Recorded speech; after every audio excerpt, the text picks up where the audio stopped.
Hello there.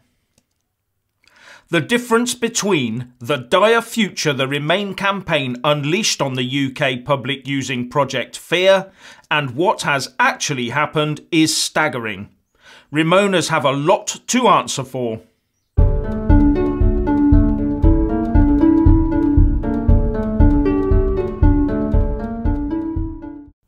Any Remoaners out there should now be hanging their heads in shame. A major new report has put the final nail in the whole Project Fear campaign that Remainers are still using to this very day in one guise or another.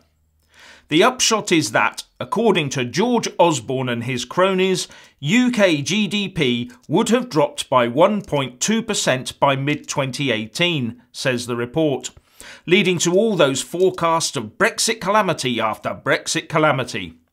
But the report goes on, had there been no referendum, according to official figures, UK GDP is forecast to have grown by 3.6%. The actual outturn was a GDP growth of 3.4%. That means the difference between Project Fear and reality was 4.6% of GDP, equivalent to about £100 billion. In his report, economist Timothy Congdon says that Project Fear was a gross miscarriage of government. Now there's an understatement. And in an upcoming article for Standpoint magazine, where the report will be published, he will look at two theories behind this monumental blunder. Either Osborne breached the conventions of the UK's unwritten constitution and abused the authority of the Treasury to give substance to lies, with civil servants operating so closely to politicians that they lost their objectivity and saw themselves as serving those politicians. Or the only advice Osborne received came from official economists who had no idea what they were talking about, with so many economists parroting each other that unanimity had to be taken at face value. If the second scenario was the case, the report says, Osborne may not be a Svengali who corrupted the civil servants around him, but the innocent dupe of utterly incompetent and useless advisers who were carried away with their own tosh. At the end of the day, the report concludes that there was perhaps a mixture of malice and ignorance, of wicked politics and trashy economics, and that, as usual with other policy blunders in recent decades, it was more cock-up than conspiracy. Whatever the reason, it shows that the foundations of the Remain campaign are built on some very shifting sands. Please remind them at every opportunity. Now, the Telegraph reports that the EU's European Investment Fund has shut down investment to UK startups despite our taxpayers still pouring their money into the system. It also says that the EIF only put £53 million into UK-focused funds last year, which was a fall of 91% on what they funded in 2016. Now, the EIF is a three-way partnership with private investors and the European Investment Bank that invests in funds, not companies, and it has never said that it had stopped or limited UK-focused funding, but the numbers speak for themselves. We should immediately pull whatever funding we give to that scheme and refocus it inwards, and hang the screeches of protest. There are claims that due to pressure from the House of Lords and a potential Commons vote this week, the PM is about to surrender to the anti-Brexiteers and lock the UK into some sort of customs union with the EU.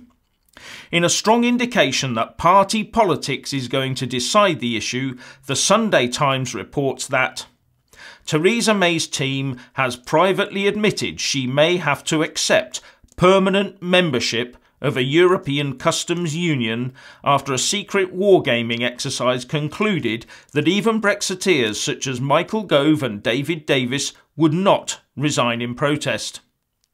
And further, that she and her senior aides will not be too upset if Parliament votes to keep the UK in a customs union. This will do nothing but give anti-UK, anti-democrats further heart. And recent comments by Brexit Minister Steve Baker have also prompted the Remain camp to redouble its squealing for a second referendum. When asked about the Commons having a meaningful vote on the Brexit deal, he said that the House of Commons can make amendments to proposed legislation. The Brexit minister agreed a possible amendment would be for Parliament to only approve the withdrawal agreement struck with the EU subject to a second referendum, reports The Independent. Although Mr Baker did point out that Parliament did have a duty to respect the referendum result. And of course the Remainers have leapt on this, saying that the House of Commons must now vote for a second referendum to give the choice to the people.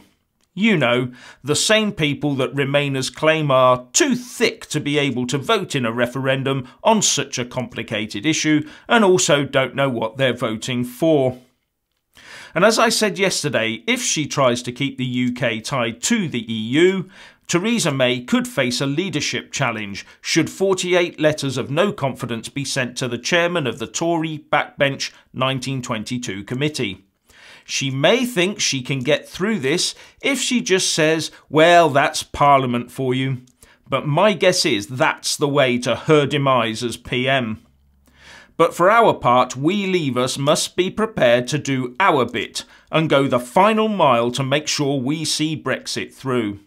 Saturday the 23rd of June this year marks the second anniversary of that historic day when the UK voted to leave the EU, and there will be big Brexit marches in London as well as in other cities across the UK. It is up to you and me to ensure that we keep that day free and march with all the other Brexiteers and outnumber the Remainers who are bound to be there. In years to come, you will want to look back and say, I was there, I made a difference, and I helped make it happen. So, please let us all know what you think by leaving a comment below, but also don't forget to grab the video link and share it across Facebook, Twitter, and by email. Thank you for watching. Please do like and share this video, and also subscribe to my channel. And when subscribing, please do remember to press on the little bell next to the subscribe button. That way you'll get an alert every single time I put up a new video. Thank you very much for watching.